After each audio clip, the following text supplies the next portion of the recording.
السلام علیکم۔ اسلامی ادوار چینل پہ آپ سب کو خوش آمدید۔ آج میں شمشیر بے نیام کی 18ویں ایپیسوڈ آپ کے لیے لے کے آیا ہوں، تو چلیے ٹائم ضائع کیے بغیر شروع کرتے ہیں۔ خالد اور اکرمہ آئے تو ابو سفیان نے انہیں بتایا کہ نعیم رضی اللہ عنہ اسے کعب بن اسد کے متعلق کیا بتا گئے ہیں۔ غیروں کے سہارے لے کر لڑائیاں نہیں لڑی جا سکتی ابو سفیان۔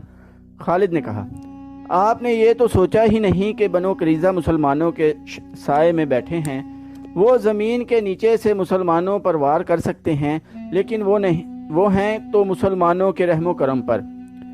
اگر آپ لڑنے آئے ہیں تو جنگجوؤں کی طرح لڑیں۔ کیا یہ صحیح نہیں ہوگا کہ تم دونوں میں سے کوئی کعب بن اسد کے پاس جائے؟ ابو سفیان نے پوچھا۔ ہو سکتا ہے اس نے نعیم رضی اللہ عنہ سے کہا ہو کہ وہ ہم سے یرغمال مانگے گا، لیکن تم جاؤ تو وہ ایسی شرط پیش نہ کرے۔ کیا تمہیں نظر نہیں آ رہا کہ تمام کا تمام لشکر نعیم فاقہ کشی کی حالت میں ہے؟ کیا یہ لشکر خندق عبور کر سکتا ہے؟ یہی ایک صورت ہے کہ کعب مدینے کے اندر مسلمانوں پر شب خون مارنے کا انتظام کرے۔ میں جاؤں گا، اکرمہ نے کہا۔ میں آپ کو یہ بھی بتا دیتا ہوں کہ کعب بن اسد نے یرغمال کی شرط پیش کی تو میں آپ سے پوچھے بغیر معاہدہ منسوخ کراؤں گا۔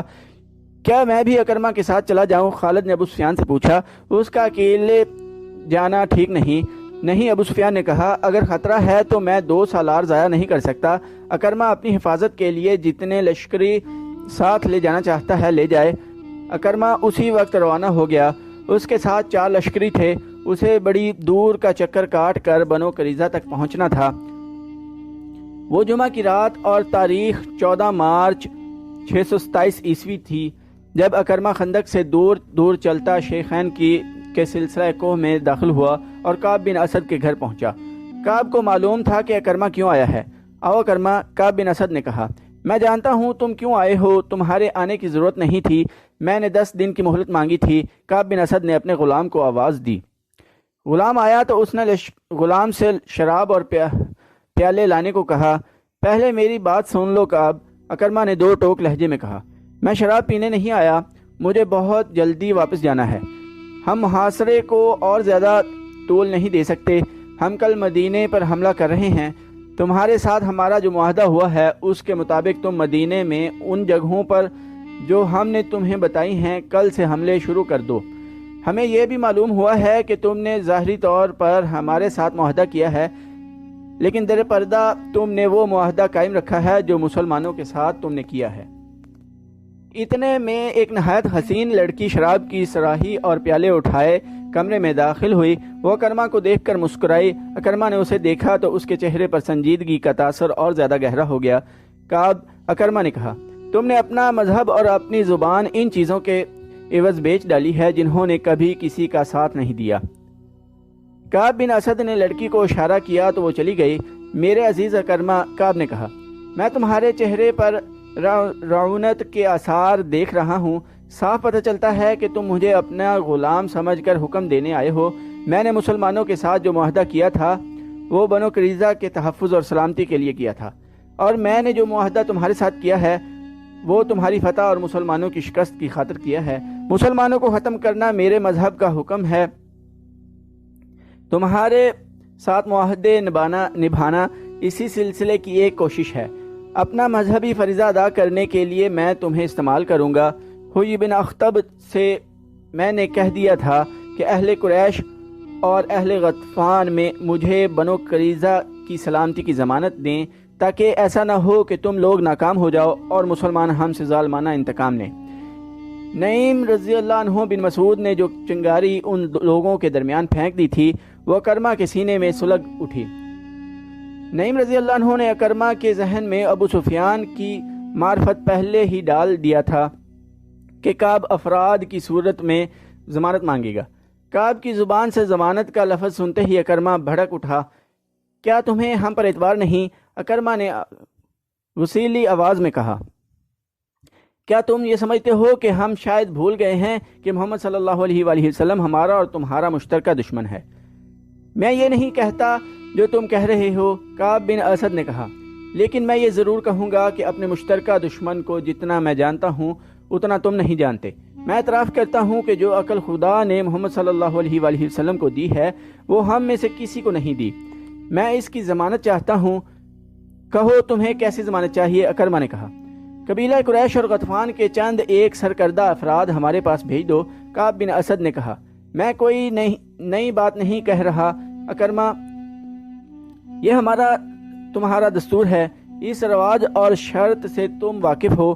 میں نے ضمانت کے طور پر یرغمال میں لینے والے آدمیوں کی تعداد نہیں بتائی، یہ تعداد تم خود مقرر کر لو۔ تم جانتے ہو کہ معاہدے کی خلاف ورزی کرو گے تو تمہارے ان سرکردہ افراد کو ہم قتل کر دیں گے۔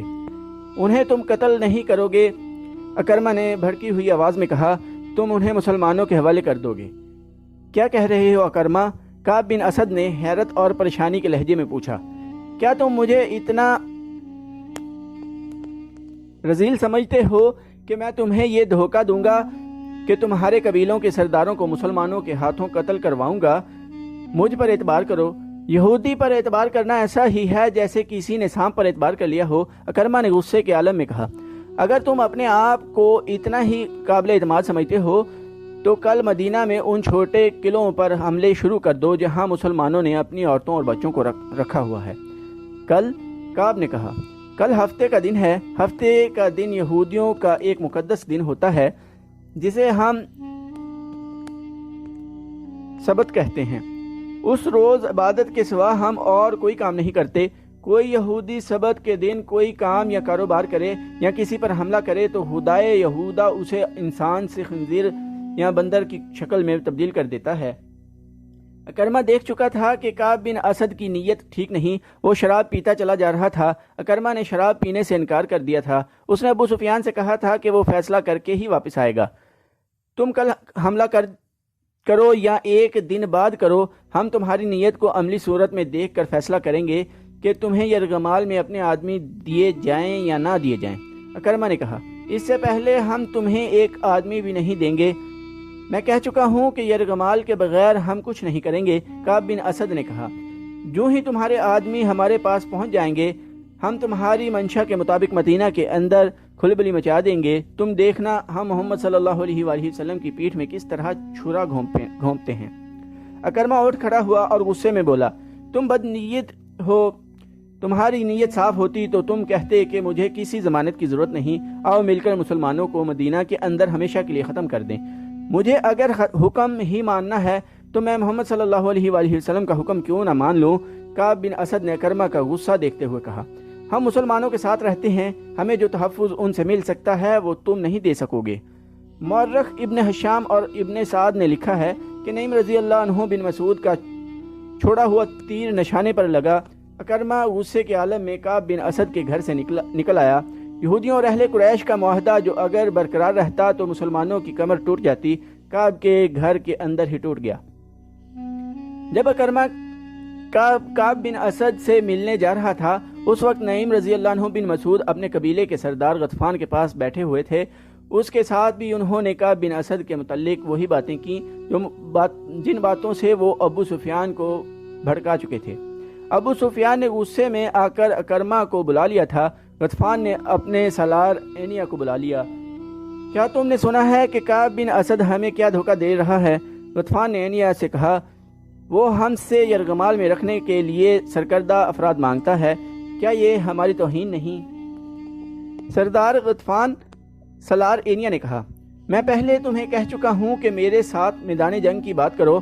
میں آمنے سامنے کی لڑائی لڑنا جانتا ہوں۔ مجھے اس شخص سے نفرت ہوگی جو پیٹھ کے پیچھے آ کر وار کرتا ہے، اور مجھے اس شخص سے بھی نفرت ہوگی جس کی پیٹھ پر دار ہوتا ہے۔ اور پھر تم یہودیوں پر اعتبار کرتے ہو۔ اگر کعب بن اسد کہے گا کہ مجھے اپنے قبیلے کا سردار غطفان یرغمال میں دے دو تو کیا میں تمہیں اس کے حوالے کر دوں گا؟ میں اس شخص کا سر اڑا دوں گا جو ایسا مطالبہ کرے گا۔ نعیم رضی اللہ عنہ بن مسعود نے کہا، میں ان یہودیوں کو اپنے قبیلے کی ایک بھیڑ یا بکری بھی نہ دوں گا۔ خدا کی قسم کعب نے ہماری توہین کی ہے۔ ابو سفیان کیا کہتا ہے؟ غطفان نے نعیم رضی اللہ عنہ سے پوچھا۔ یہ بات سن کر ابو سفیان غصے سے کانپنے لگا تھا۔ نعیم رضی اللہ عنہ نے کہا، ابو سفیان کہتا ہے کہ وہ کعب بن اسد سے اس توہین کا انتقام لے گا اور اسے انتقام لینا چاہیے۔ سالار اینیا نے کہا، بنو قریظہ کی حیثیت ہی کیا ہے؟ وہ ہمارے اور مسلمانوں کے درمیان اس طرح پس جائیں گے کہ ان کا وجود ہی ختم ہو جائے گا۔ خالد کو آج مدینہ کی طرف جاتے ہوئے وہ وقت یاد آ رہا تھا جب اکرمہ بنو قریظہ کی بستی سے واپس آیا تھا۔ خالد دوڑتا ہوا اس تک پہنچا تھا۔ ادھر سے ابو سفیان گھوڑا دوڑاتا گیا۔ اکرمہ کے چہرے پر غصے اور تھکن کے گہرے آثار تھے۔ کیا خبر لائے ہو؟ ابو سفیان نے اس سے پوچھا۔ خدا کی قسم ابو سفیان، میں نے کعب سے زیادہ بدطینت انسان پہلے کبھی نہیں دیکھا تھا۔ اکرمہ نے گھوڑے سے کود کر اترتے ہوئے جواب دیا۔ نعیم رضی اللہ عنہ نے ٹھیک کہا تھا، کیا اس نے ہم سے یرغمال میں رکھنے کے لیے آدمی مانگے ہیں؟ خالد نے پوچھا تھا۔ ہاں خالد، اکرمہ نے کہا تھا، اس نے مجھے شراب پیش کی اور میرے ساتھ اس طرح بولا جیسے ہم اس کے مقروض ہوں۔ اس نے کہا کہ پہلے یرغمال میں اپنے آدمی دو، پھر میں مدینہ کے اندر شب خون ماروں گا۔ کیا تم نے اسے کہا نہیں کہ اہل قریش کے سامنے بنو قریظہ کی حیثیت اونٹ کے مقابلے میں ایک چوہے کی ہے؟ خالد نے کہا تھا، کیا تم نے اس کا سر اس کے کندھوں سے اتار نہیں دیا؟ میں نے اپنا ہاتھ بڑی مشکل سے روکا تھا۔ اکرمہ نے کہا تھا، اس کے ساتھ ہمارا جو معاہدہ ہوا تھا وہ میں توڑ آیا ہوں۔ تم نے اچھا کیا، ابو سفیان نے دبی دبی آواز میں کہا تھا۔ تم نے اچھا کیا، اور وہ پرے چلا گیا تھا۔ یہ کوئی بہت پرانا واقعہ نہیں تھا، 1.5-2 سال پہلے کی ہی بات تھی۔ آج جب خالد مدینہ کی طرف جا رہا تھا تو یہ جانا پہچانا راستہ اسے اجنبی سا لگ رہا تھا۔ کبھی اسے ایسے محسوس ہونے لگتا جیسے وہ خود اپنے لیے اجنبی ہو گیا ہو۔ اسے ابو سفیان کا افسردہ چہرہ نظر آنے لگا۔ خالد نے محسوس کر لیا تھا کہ ابو سفیان مدینہ پر حملے سے منہ موڑ رہا ہے۔ خالد اور اکرمہ وہیں کھڑے رہ گئے تھے۔ کیا سوچ رہے ہو خالد؟ اکرمہ نے پوچھا تھا۔ کیا تم میری تائید نہیں کرو گے کہ میں اس شخص ابو سفیان کی موجودگی کو صرف اس لیے برداشت کر رہا ہوں کہ وہ میرے قبیلے کا سردار ہے؟ خالد نے اکرمہ کو جواب دیا تھا، اہل قریش کو ابو سفیان سے بڑھ کر بزدل سردار کوئی نہیں ملے گا۔ تم پوچھتے ہو میں کیا سوچ رہا ہوں؟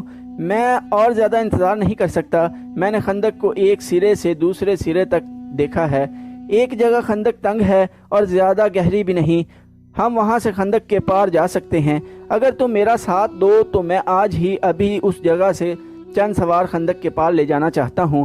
ابو سفیان کسی غیبی مدد اور سہارے کا انتظار کرنا چاہتا ہے تو کرتا رہے، میں تمہارا ساتھ کیوں نہ دوں خالد؟ اکرمہ نے کہا تھا۔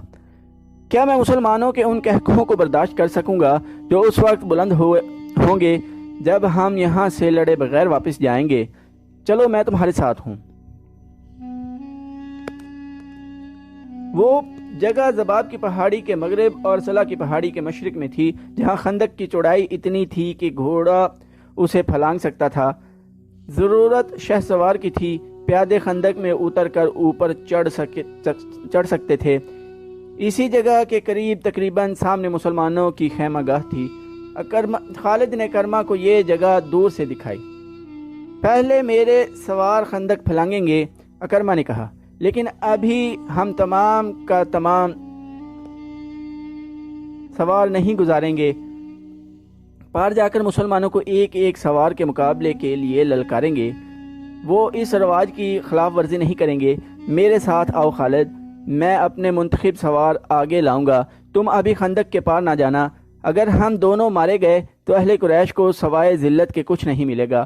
ابو سفیان کا دل محاصرہ اٹھا چکا ہے، وہ لڑنے کے جذبے کو سرد کر چکا ہے۔ وہ مقام جہاں خندق گھوڑے کی لمبی چھلانگ سے پھلانگی جا سکتی تھی، ایسی اوٹ میں تھی جسے گشتی سنتری قریب آ کر ہی دیکھ سکتے تھے۔ اکرمہ نے 7 سوار منتخب کر لیے تھے۔ ان میں ایک قوی ہیکل بلکہ دیو قامت شخص عمرو بن عبدو بھی تھا، جس کی دھاک اس کی جسامت کی بدولت دور دور تک پھیلی ہوئی تھی۔ اکرمہ ان 7 سواروں کو مقررہ مقام سے کچھ دور تک اس انداز سے لے گیا جیسے گھوڑوں کو ٹہلائی کے لیے لے جا رہے ہوں۔ مسلمانوں کے سنتریوں کو ان پر شک نہ ہوا۔ سب سے پہلے میں خندق پھلانگوں گا، اکرمہ نے چلتے چلتے اپنے 7 سواروں سے کہا۔ کیا یہ ٹھیک نہیں ہوگا کہ سب سے پہلے میرا گھوڑا خندق کو پھلانگے؟ عمرو بن عبدو نے کہا۔ نہیں عمرو، اکرمہ نے کہا، پہلے میں جاؤں گا۔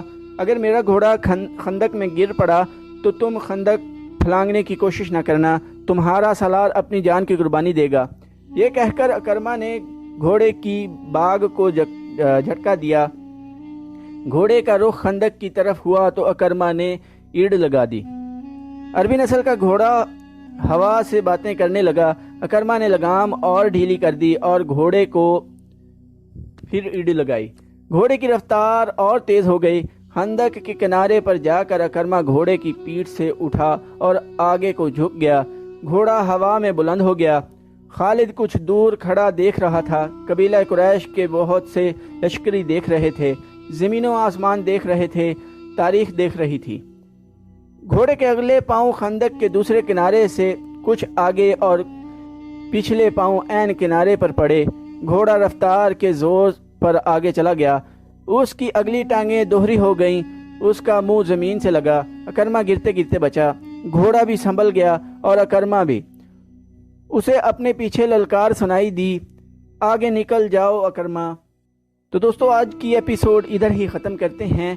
اس سے آگے کی سٹوری نیکسٹ ایپیسوڈ میں سناؤں گا انشاءاللہ۔